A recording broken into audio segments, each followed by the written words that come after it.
নারায়ে রিসালত ছাড়া নারায়ে তাকবীরের মূল্য, মুহাম্মদুর রাসূলুল্লাহ সাল্লাল্লাহু আলাইহি ওয়াসাল্লাম ছাড়া লা ইলাহা ইল্লাল্লাহ দিয়ে ঈমান পরিপূর্ণ হবে না। আশহাদু আল্লা ইলাহা ইল্লাল্লাহ বললে আযান হয়ে যাবে না, আশহাদু আন্না মুহাম্মাদার রাসূলুল্লাহ বলতে হবে। ঠিক কিনা কথা জোরে বলেন না।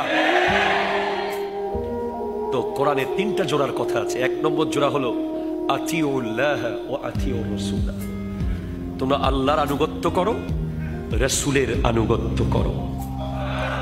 শুধু আল্লাহ আল্লাহ করলে হবে না, রাসূলের আনুগত্য করতে হবে।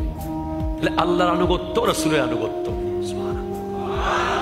আর কেউ যদি আল্লাহর ভালোবাসা পেতে চায়, কেউ যদি আল্লাহর ভালোবাসা পেতে চায়, সে যেন অবশ্যই নবীজিকে অনুসরণ করে।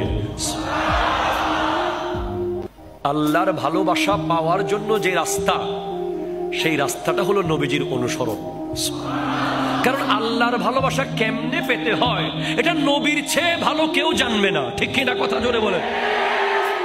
আল্লাহ আমার নবীকে এত ভালোবেসেছেন যে শেষ পর্যন্ত নিজের কাছে মেরাজে নিয়ে গিয়ে একেবারে কাবা কাউসাইন ও আদনা পর্যন্ত নিয়ে গেছেন। তো এই ভালোবাসা পাওয়ার নিয়ম জানতে হলে নবীজির অনুসরণ করতে হবে।